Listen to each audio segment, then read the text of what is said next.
আসসালামু আলাইকুম গাইস।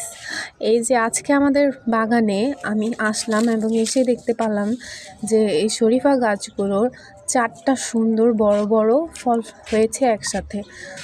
তারপর আমি সবার আগে বেশি অবাক হলাম যে এর সাথে একটা শরীফা পেকে গিয়েছে। এই গাছটি ফার্স্ট ফল হচ্ছে এটি, এবং এই ফলটা সবার আগে হওয়ায় এটি সবার আগেই পেকেছে। সবার আগে আমি সব সময় ছাদে আসলে এই ফলটার দিকে তাকাতাম যে এটা পেকেছে কিনা দেখতাম। আজকে এসে আমি মনে করেছি যেটা পাকেনি, কিন্তু যখন একটু ধরলাম দেখলাম বেশ নরম।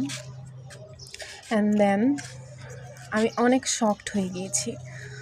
তারপর আমি এটা হারভেস্ট করলাম। এটা হারভেস্ট করতে ইচ্ছে করছিল না, তারপরও করলাম। মাশাআল্লাহ, কত সুন্দর পেকেছে শরীফা ফলটা।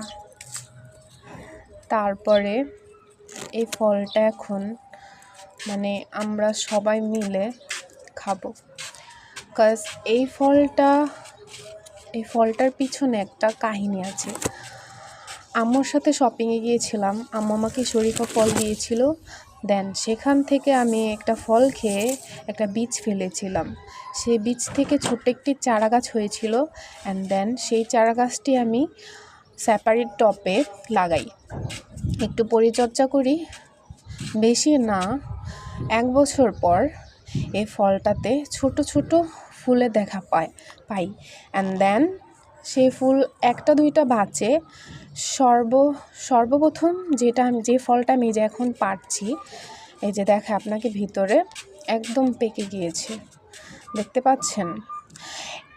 সর্বপ্রথম এই ফলটাই হয়, এই ফলটার থেকে এই ফুলটাই পরিপক্ক হয়। অ্যান্ড দেন পেকে একদম খাওয়ার উপযোগী হয়ে গিয়েছে।